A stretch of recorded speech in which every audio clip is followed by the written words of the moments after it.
नमस्कार, मी Abhijit Khandekar. City crime विशेष शृंखलेमध्ये तुम्हा सगळ्यांचं स्वागत. आपण पाहत आहात क्रिमिनल्स, चाहूल गुन्हेगारांची.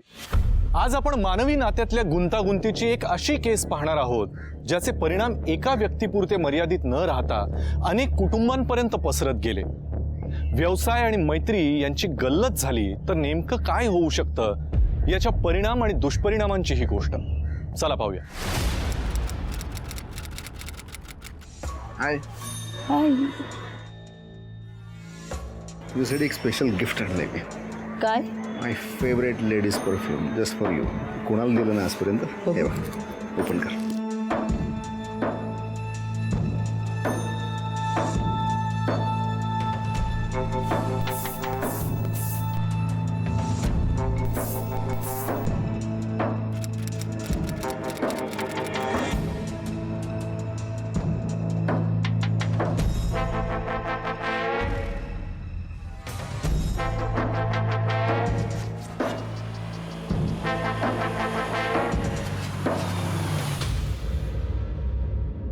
ओठ ओठ ओठ. Home sweet home. आलं तुझं घर. उद्या भेटूयात.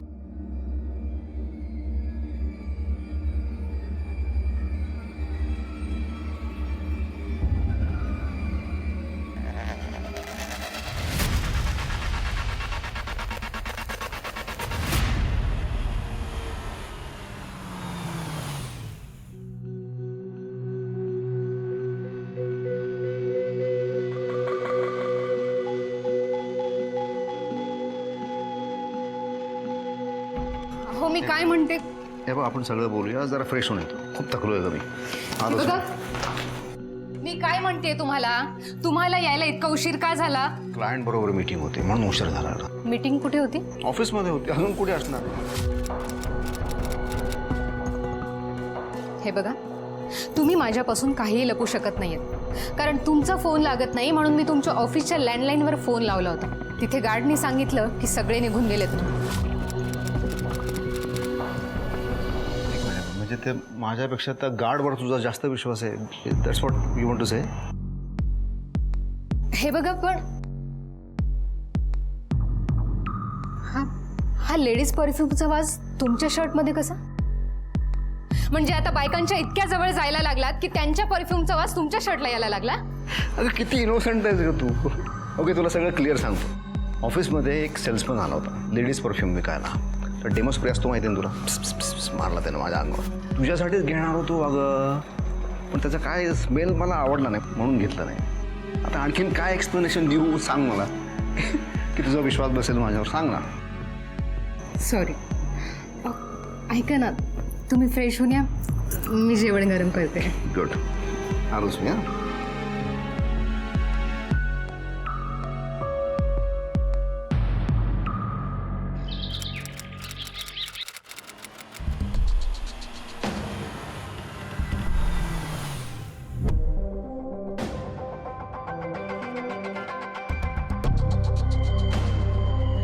Good morning. Good morning. My goodness, you're looking absolutely beautiful, as always. Thank you. ऐक ना, आज आपण ऑफिसला नाही गेलं तर चालेल? कुठेतरी बाहेर मस्त फिरायला जाऊया. Okay, your wish is my command. अरे, सगळे फोन करून कटकट करायला लागली आहे मला. हॅलो, तुम्ही ज्वेलरी शॉपमध्ये काय करत होता? Jewellery shop? कोणतं ज्वेलरी शॉप? मी नव्हतो गेलो. हे बघा, खोटं बोलू नका. तुमचे क्रेडिट कार्डचं डिटेल्स आलेत. त्यात एका ज्वेलरी शॉपचं पेमेंट दाखवलंय. अच्छा, हे बघ, ऐक जरा. मी आता बिझी आहे थोडा. मी घरी आल्यावर बघतो ना. हे बघ, मी आता ड्राईव्ह करतोय. क्लायंट आहे माझ्याबरोबर. नंतर बोलूया.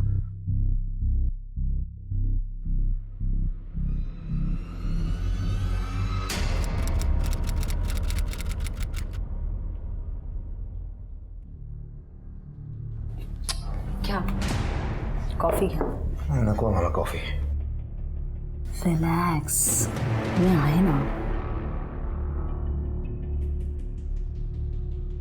मला विशालला भेटायचं. त्याला सांग किशोर साहेब आलेत भेटायला.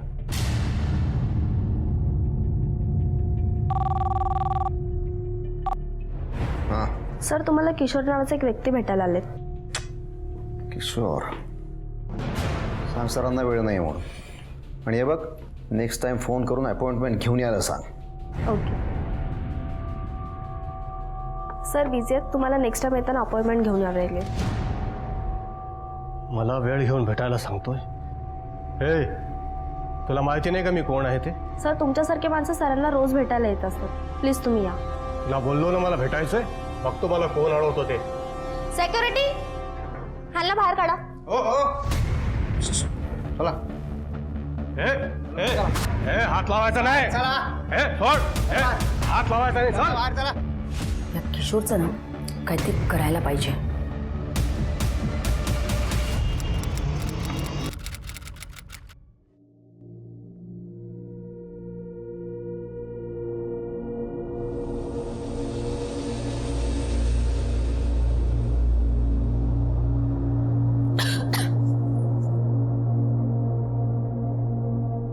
काही झालं का पैशाचं? नाही. तुम्ही सरिता वहिनींशी का नाही बोलून बघत? तुला काय वाटतं त्या सरिता वहिनींना हे सगळं माहिती?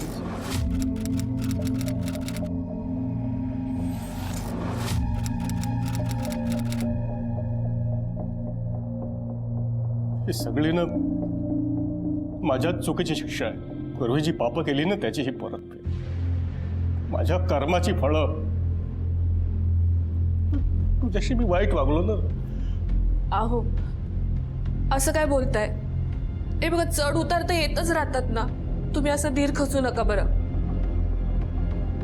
मिला, तुझ्याशी मी फार वाईट वागलो. मला माफ कर मिला.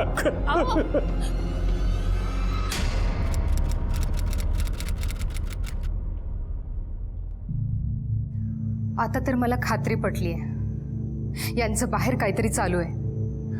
काल रात्री सुद्धा सारखे सारखे फोन आणि मेसेजेस चालू होते. मी विचारलं तर मला म्हणाले की ऑफिसचे कामाचे फोन आणि मेसेजेस आहेत. नाही, आता येऊ दे त्यांना. याचा काय तो सोक्ष मोक्ष मी रावल्याशिवाय मी राहणार नाही. हे बघ, मी कळवते तुला काय ते. हो.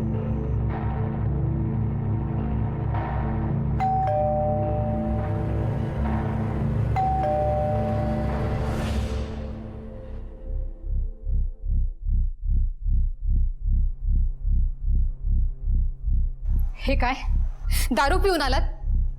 तुम्हाला काहीच कसं वाटत नाही? काही लाज लज्जा शरम आहे की नाही तुम्हाला? हा हो, आपल्याला 10 वर्षाची मुलगी आहे याची तरी जाणीव आहे की नाही? हा आणि हे हे काय? कुठे पैसे उधळून आलात? घरी आल्यावर बोलणार होतात ना. बोला ना आता, सांगा हे काय आहे? अहो आम्ही तुमच्यासाठी एवढ्या आतुरतेने वाट बघतो. माझी माझी पिंकी ती शाळेतल्या गमती जमती सांगण्यासाठी तुमची वाट बघत असते. शेवटी वाट बघून बघून झोपली ती. हा बोला ना, काय चाललंय बाहेर? अहो असं काय कोणामध्ये अडकलात की तुम्हाला आमची चिंताच नाहीये?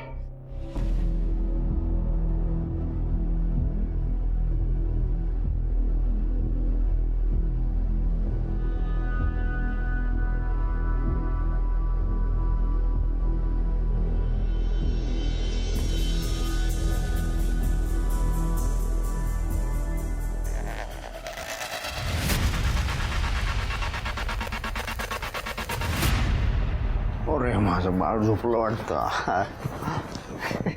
उठा. काय विचारते मी? आज सोक्ष मोक्ष लावल्याशिवाय मी राहणार नाही. कोण आहे ती साठवी? हे बघ, तुझ्या ह्या सगळ्या प्रश्नांना उत्तर द्यायला मी बांधेल नाहीये. हे लाट डोक्यात आहे तुझ्या.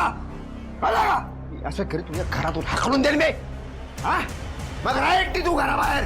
हे सगळा कम्फर्ट, एक ऑटोमॅटिक ट्रान्समिशन कार, हे सगळं मिळतं ते पैसा म्हणून हे डोक्यात हे सगळं नखरे येतात तुझ्या. भीक मागायला लागणार ना, भीक. मग तुझी ही अक्कल ताळ्यावर येईल. आणि हे बघ, ह्या पिंकीचा ताबा मीच ठेवणार आहे. बघूया तू काय करते. हाकलून देऊ का तुला आत्ताच्या आत्ता? अहो मी असंच बोलले हो. तुम्ही भांडू नका ना, मला भीती वाटते. तू रडू नको, तू घाबरू नको. मी आहे ना, तू शांत झोप.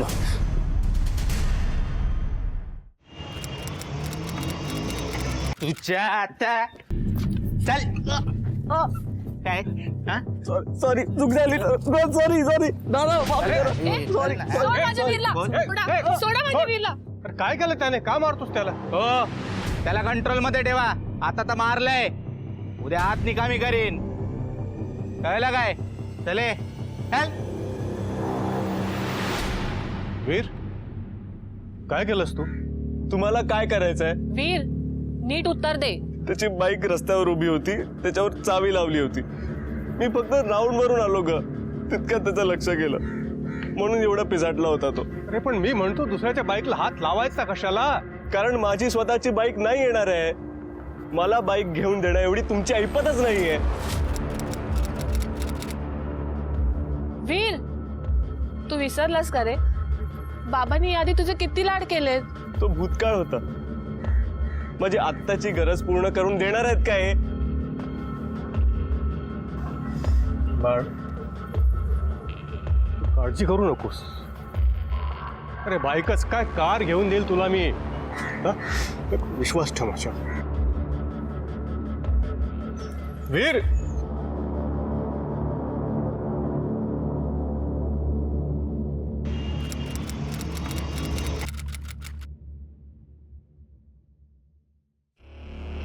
आजही पैशाचं काम झालं नाही का? अहो कसं होणार मग? हा आपला रोजचा खर्च आणि आपल्या डोक्यावर एवढं कर्ज आहे. तू काळजी करू नकोस. एक शेवटचा उपाय आहे माझ्याकडे. कोणता?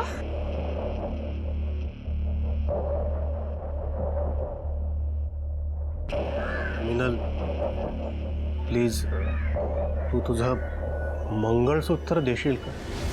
काय? विश्वास ठेव माझ्यावर. मी ते विकणार नाहीये, फक्त गहाण ठेव आणि काही दिवसांनी सोडून पण आणे. मिनल प्लीज, हे बघ, ह्याच्या पुढे मी तुला काहीच मागणार नाही.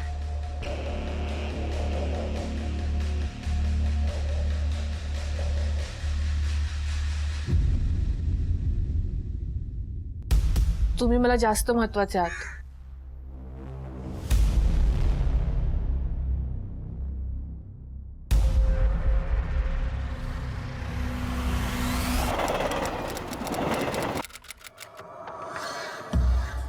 हॅलो, आज काय parlour? Wow, you are going to kill it. हा पार्लर वगैरे ठीक आहे, पण ऑफिसमध्ये लवकर या ना please. Actually I am dying to see you. लवकर या please. I am begging. I see you. या.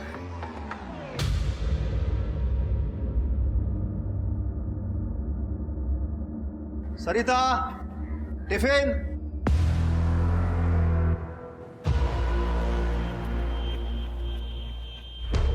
किशोर भाई, आप जैसे सीधे साधे इंसान को धन की क्या जरूरत पड़ गई? कभी कभी मजबूरी में जरूरत पड़ती है.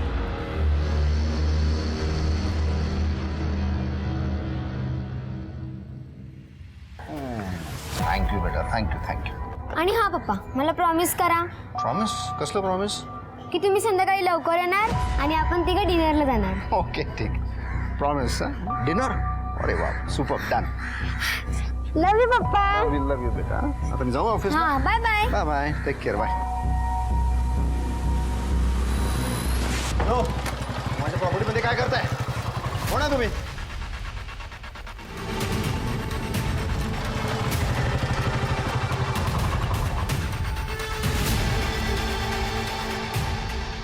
पहिलं टार्गेट झालं, आता दुसरं टार्गेट पूर्ण करायला चाललोय.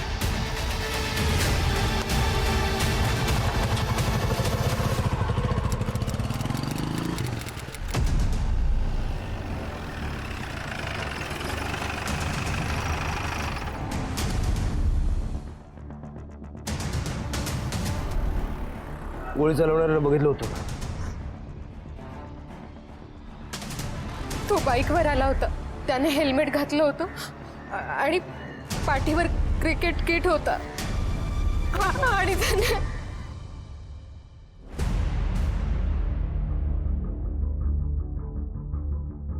सर, शेवटचा कॉल कुणीतरी मेघना आहे तिला केला होता. मेघना कोण आहे?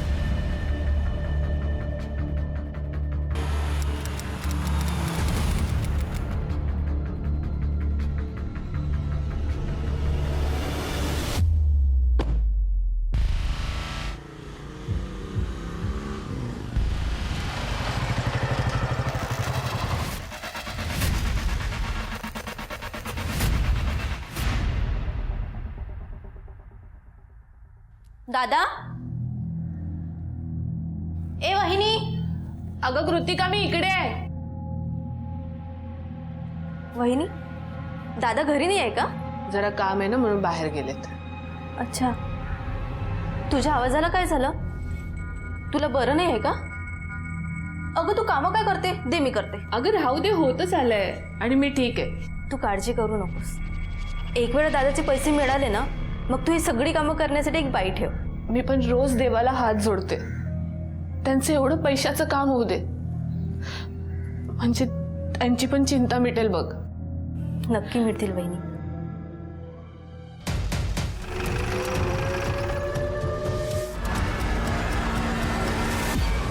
यांना ओळखता का कोणी? होय साहेब, या आमच्या मॅडम आहेत, मेघना माने. आम्ही सर्व याच कंपनीत काम करतो. सर, यांच्या मोबाईलवरनं शेवटचा कॉल विशाल नावाच्या माणसाला केला गेला.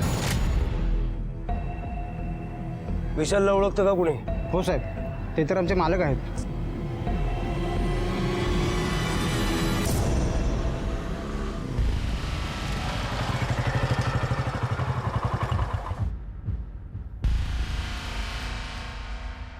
दुसरं टार्गेट पण कम्प्लीट. कंपनी कधीची आहे तुमची? किती वर्ष जुनी आहे? साहेब 1 वर्ष झाले कंपनीला. मग हे दोघंच मालक आहेत की अजून कोण पार्टनर आहे? नाही सर, विशाल सर आणि मेघना मॅडम हे दोघंच या कंपनीचे मालक आहेत. तुम्ही सगळे सुरुवातीपासून इकडेच काम करता का? हो सर. अच्छा, मला सांगा की विशाल सरांचं आणि मेघना मॅडमचं कधी कोणाबरोबर काही भांडण वगैरे झालं होतं, किंवा त्यांना कोणी काही धमकी वगैरे दिली होती का? हो सर, त्या दिवशी एक माणूस आला होता, जबरदस्ती आतमध्ये घुसण्याचा प्रयत्न करत होता. मी स्वतः त्याला धक्के मारून बाहेर काढलं. हात लावायचा नाही. हो सर, त्यांची माहिती माझ्या रजिस्टरमध्ये आहे. एकच मिनिटं, मी घेऊन आलो.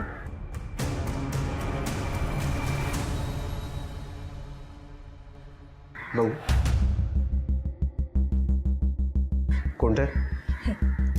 सर, किशोर नाव आहे त्याचं. त्याचा मोबाईल नंबर पण आहे.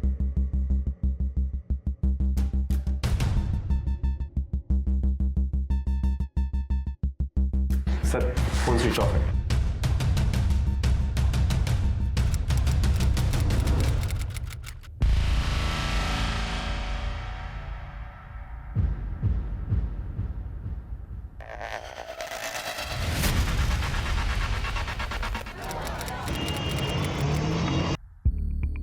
सर, या किशोरविषयी जास्त माहिती मिळू शकली नाही. हा पण त्याच्या ऑफिसच्या CCTV फुटेजमध्ये तो क्लिअर दिसतोय. त्याच्यावरनं मी त्याचा फोटो सुद्धा काढलाय. गुड. त्याचा फोटो सगळीकडे सर्क्युलेट करा. विशाल आणि मेघनाच्या फॅमिलीची चौकशी झाली? सर, चौकशी सुरू आहे. त्या विशालची बायको सरिता ही खूप शॉकमध्ये आहे, त्यामुळे ती काही बोलायलाच तयार नाही. आणि मेघनाविषयी एवढंच कळलंय की ती एकटीच राहायची. म्हणजे काय लग्न झालं नव्हतं, डिवॉर्सही होती? सर, एवढं काही समजू शकलं नाही, कारण ती ज्या कॉलनीमध्ये राहते तिथे आज एक लग्न आहे, त्याच्यामुळे फारशी माणसं भेटली नाही. सर, एक मिनिट.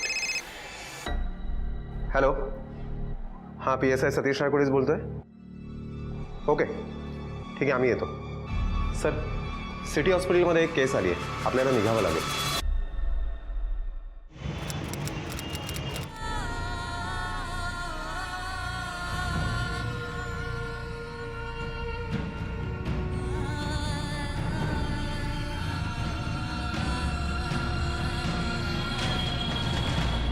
साहेब, इथे आणण्याआधीच त्यांचा मृत्यू झाला होता. नाव काय यांचं? किशोर राजे. किशोर राजे. आणि हे त्यांचे नातेवाईक आहेत सर.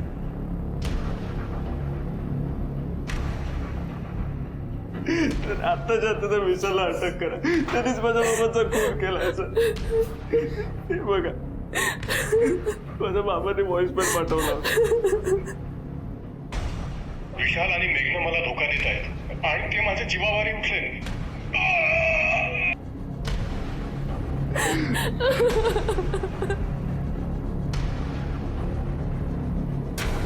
कोण खरं कोण खोटं काहीच समजत नव्हतं.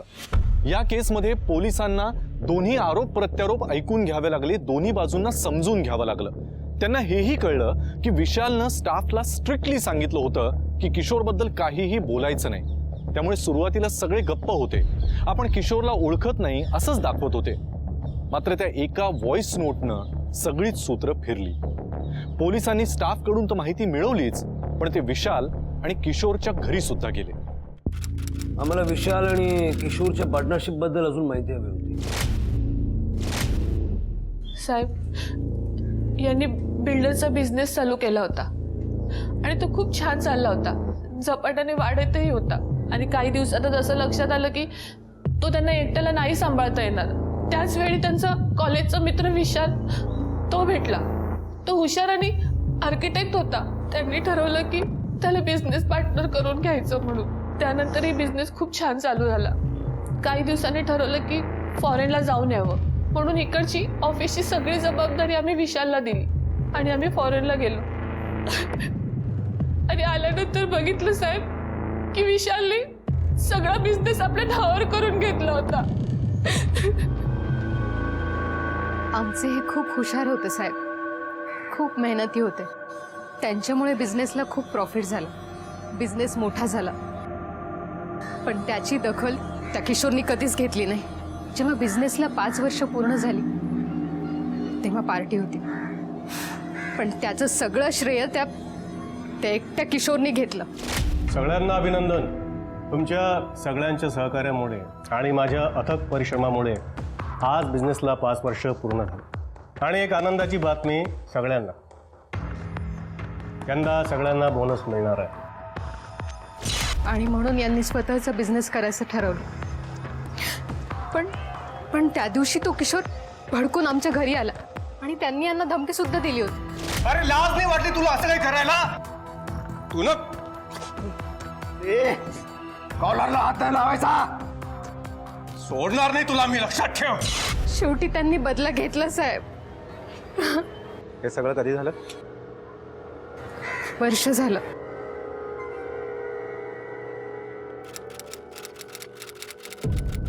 सर, मेघना, विशाल आणि किशोर या तिघांचाही पोस्टमॉर्टम रिपोर्ट आलाय. सर, तिघांवर एक गनने फायरिंग झालं आणि त्यातच त्यांचा मृत्यू झालाय. मेघना आणि विशाल या दोघांच्या मृत्यूमध्ये 3 तासांचं अंतर आहे आणि त्याच्यानंतर किशोरवरती फायरिंग झालं. सर, महत्वाचं म्हणजे बॅलिस्टिक रिपोर्ट प्रमाणे विशाल आणि मेघना यांच्यावरती एकाच गनने फायरिंग झालंय, पण किशोरवरती दुसऱ्याच एका गनने फायरिंग झालं. हा बघा रिपोर्ट सर. याचा अर्थ किशोरने पाठवलेली रेकॉर्डिंग खरी असू शकते. या दोघांनी त्याला मारण्याचा प्लॅन केला होता आणि या दोघांना कोणी मारलं? आणि जर दोघांनी एकमेकांना मारायची सुपारी दिली असेल तर काय हा कोइन्सिडन्स आहे की एकाच दिवशी तिघांना मारण्यात आलं?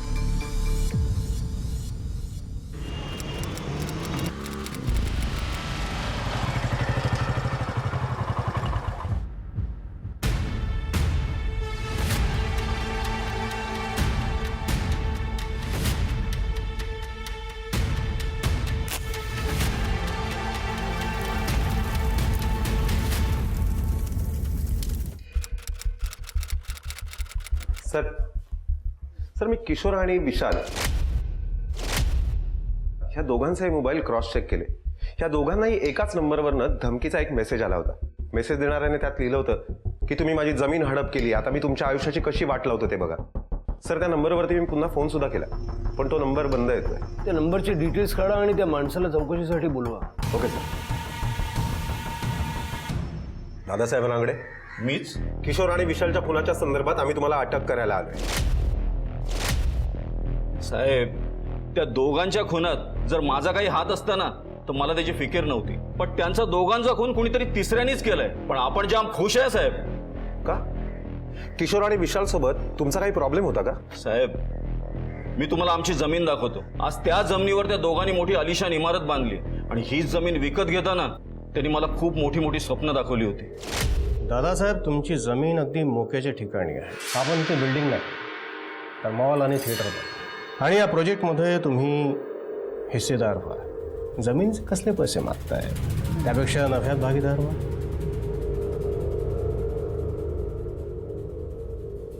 दादासाहेब, कसला विचार करताय एवढा? अहो, इतकी चांगली ऑफर आहे. घ्या, चहा घ्या. दादासाहेब, ट्रस्ट मी, तुम्हाला असला चान्स परत मिळणार नाही. पण कुठलाही बिझनेस हा विश्वासावरच चालतो सर. सो या, चहा घ्या. साहेब, त्यांनी माझ्याकडून कुठल्या कुठल्या कागदपत्रांवर सही करून घेतली आणि माझी जमीन ना फुकट खिशात घातली. सह्या करण्या अगोदर तुम्ही कागदपत्र वाचले नव्हते? अहो कशी वाचणार साहेब, खूप कागदपत्र होती आणि तो किशोर सारखा मागे लागला होता माझ्या. आणि ती बाई होती ना, ती पण माझ्या आजूबाजूला फिरत होती, काहीतरी मूर्त असल्याच्या गोष्टी करत होती साहेब. हे बघा, तुम्हाला जे काही सांगायचंय ते पोलीस स्टेशनला येऊन सांगा. सर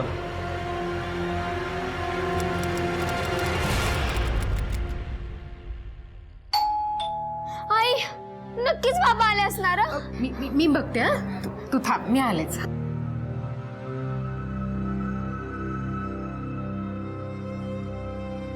पिंकी कशी आहेस? हे घे चॉकलेट्स. बाबांनी दिले आणि त्यांनी प्रॉमिस केले की ते लवकरच परत येणार आहेत. पण मला नको चॉकलेट्स. नाही मला नको चॉकलेट. मला बाबा पाहिजेत. मला चॉकलेट नको आहे. मला बाबा पाहिजेत. पिंकी ऐक तर.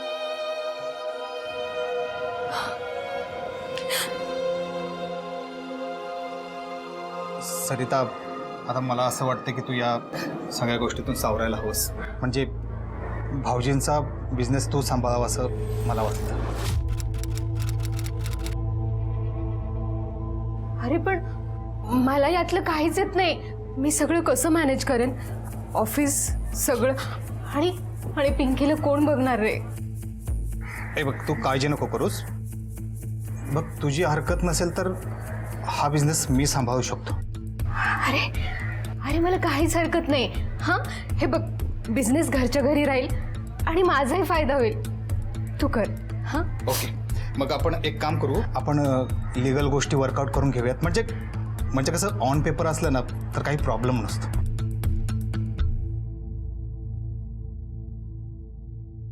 काय झालं साहेब?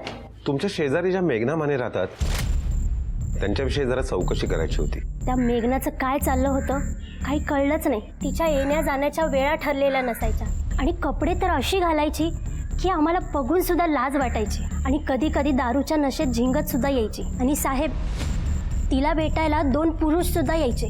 2 पुरुष? त्याच्यापैकी हा पुरुष होता का? हो साहेब, हा यायचा. आणि दुसरा पुरुष हा होता का? नाही सर, ह्याला बघितल्यासारखं नाही आठवत. बरं, त्या दुसऱ्या पुरुषाचं वर्णन करू शकाल? साहेब, मी जास्त काही त्याच्याबद्दल सांगू शकत नाही, कारण तो नेहमी लपून छपून यायचा. आणि तो त्या दिवशी असाच येऊन मेघनाशी भांडण सुद्धा करून गेला.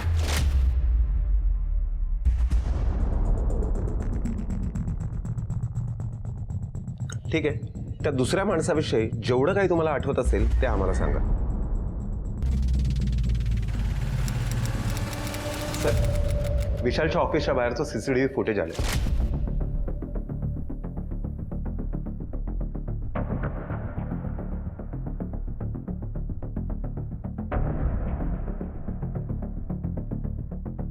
विशालच्या बायकोने जसं वर्णन केलं होतं, या माणसाच्या पाठीवर सुद्धा क्रिकेट किट आहे.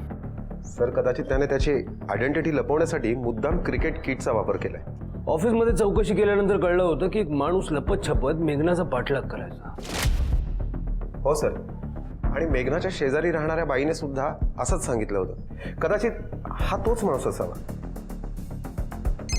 एक मिनिट सर. हॅलो. ओके, ठीक आहे सर. खबऱ्याचा फोन होता.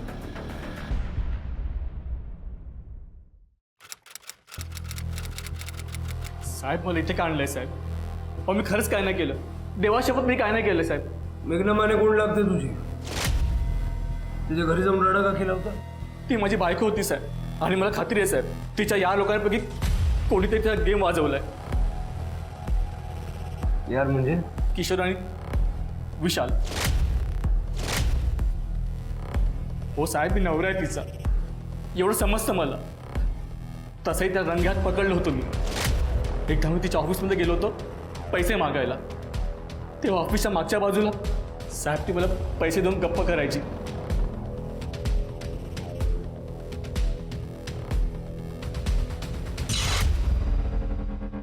तुमच्या नवऱ्याचं आणि मेघना मानेचं अफेअर होतं हे आम्हाला त्यांच्या ऑफिसमधनं समजलं. वहिनी, आता लपवण्यात काही अर्थ नाही. जे आहे ते सगळे यांना सांगून टाक. आणि तसंही त्या दोघांमुळे सगळं हे रामायण घडतंय. साहेब, मेघनाने आधी माझ्या नवऱ्याला नादाला लावलं आणि त्यानंतर विशालला घोळात घेतलं. बिझनेस माझ्या नवऱ्याचा आणि विशालचा होता, पण तिच्या सांगण्यावरून विशालने ह्यांना फसवलं. मग याचा बदला घेण्यासाठी किशोरने दोघांचा खून केला. किशोर त्यांच्या ऑफिसमध्ये गेला होता धमकी द्यायला. नाही साहेब, परिस्थितीमुळे त्यांनी धमकी दिली असेल, पण ते खून नाही करणार कोणाचा. तुम्ही हा विचार का नाही करत की त्यांच्या दोघांच्या सांगण्यावरून ह्यांचा खून झाला असेल? साहेब, तुम्हाला विनंती आहे साहेब, त्या मारेकऱ्यांना पकडा आणि त्यांना शिक्षा करा.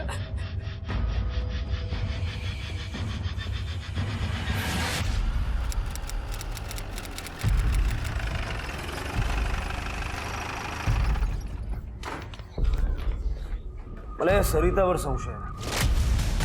सरितावर का सर? किशोरच्या बायकोने किशोर आणि मेघनाचा अफेअर असल्याचं कबूल केलं, पण सरिता विशाल आणि मेघनाच्या अफेअरबद्दल रिएक्ट करायला तयारच नाही आहे. आणि वास्तविक बघता विशाल आणि मेघनाचा अफेअर रिसंट होतो. सरिताचे कॉल रेकॉर्ड्स काढा आणि बघा त्यात काही सापडतं. Okay sir.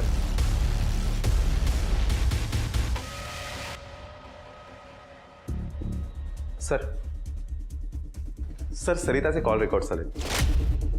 सरिताचे कॉल रेकॉर्ड चेक केल्यावर कळलं की तिच्या मोबाईलवरनं 2 नंबरवरती वारंवार फोन करण्यात आलाय. त्यापैकी एक नंबर प्रभाकर जयराज नावाच्या माणसाचा आहे. हा प्रभाकर इन्शुरन्स एजंट आहे. विशालने काही दिवसांपूर्वीच त्याच्याकडनं एक मोठ्या रकमेची इन्शुरन्स पॉलिसी काढली होती आणि त्याची नॉमिनी ही सरिता आहे. म्हणजे सरिताला माहिती होतं आपल्या नवऱ्याच्या अफेअरबद्दल, आणि गोष्ट पटत नसल्यामुळे तिने रीतसर प्लॅन करून हा कांड केला आणि इन्शुरन्स पॉलिसी काढून स्वतःची आर्थिक बाजू भक्कम करून घेतली आहे. दुसरा नंबर कोणाचा? सर रघु पित्रे नावाच्या माणसाचा आहे. मी त्या नंबरवर फोन सुद्धा केला, पण तो स्विच ऑफ आहे. या रघु पित्रेची पूर्ण डिटेल्स काढा. Okay sir.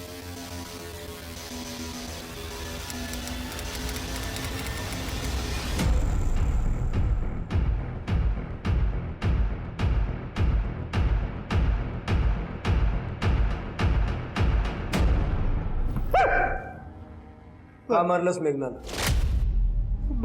बहिणीच्या सांगण्यावरून. किती पर्सेंट देणार होते इन्शुरन्स मधले? अहो कसले पर्सेंटेज सर? माझ्या बहिणीचा नवरा माझ्या बहिणीला खूप त्रास द्यायचा. त्याचा जाब विचारण्यासाठी मी त्यांच्या घराकडे गेलो, तर मी नाही मारले सर. माझ्या प्रॉपर्टीमध्ये काय करताय?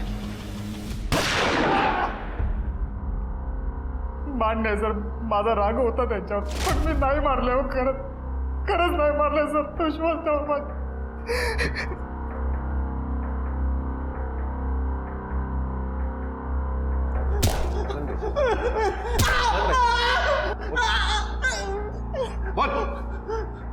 का केले रे? 2 मर्डर का केले?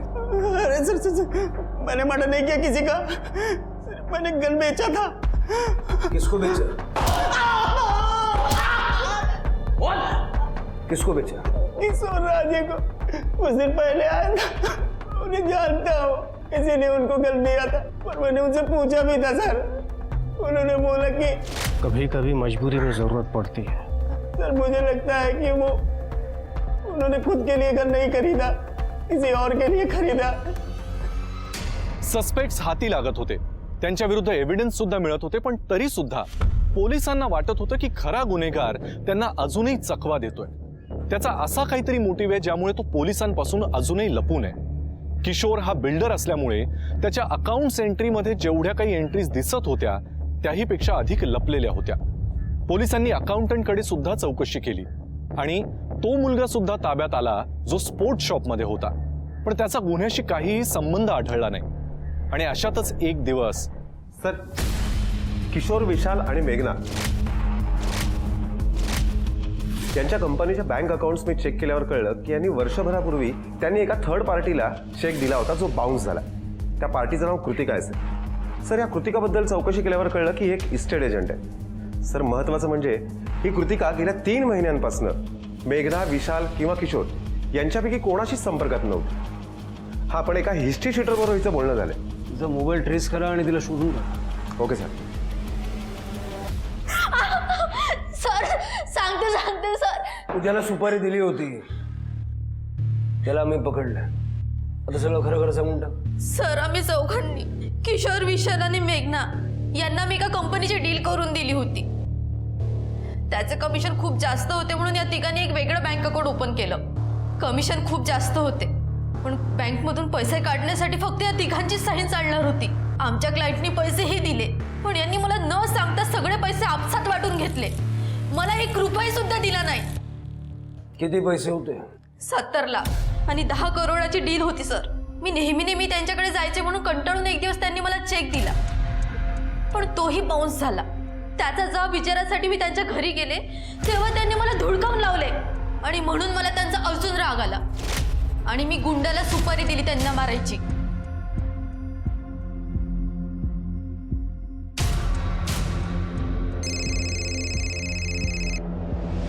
सर हॅलो काय ठीक आहे आम्ही पोचतो. सर किशोर ज्या एरियामध्ये राहतो तिथल्या भाईबरोबर किशोरच्या मुलाची म्हणजे वीरची मचमच चालू आहे. गुंडा बनवतास? मार मार मार ना मार. बाळा गंदे गंदे शांत. वीर ही गन तुझ्याकडे कुठनं आले? सर ती गन माझ्या बाबांची होती. आता खरं खरं सांगून टाक, वडिलांना कशासाठी मारलं? तर मला माझ्या बाबांवर खूप राग होता. माझ्या आईने त्यांची देव म्हणून पूजा केली आयुष्यभर आणि त्यांनी तिचाच विश्वासघात केला. बाहेर बायकांची लफडी करत बसले ते आणि या एका चुकीमुळे सगळं होत्याचं नव्हतं झालं. त्या दिवशी आईकडनं ते तिचं मंगळसूत्र मागायला आले. आईने दिलं सुद्धा त्यांना ते. त्या पैशांनी ती गन घेतली. स्वतःवर गोळी झाडून त्याचा आरोप ते मेघना आणि विशालवर टाकणार होते.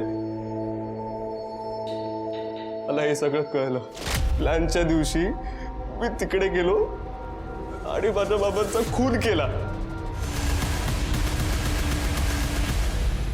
एक व्यक्ती अति महत्वाकांक्षा बाळगते आणि ईर्ष्या, चीड, मत्सर, मतभेद अशा भावनांना जन्म घालते.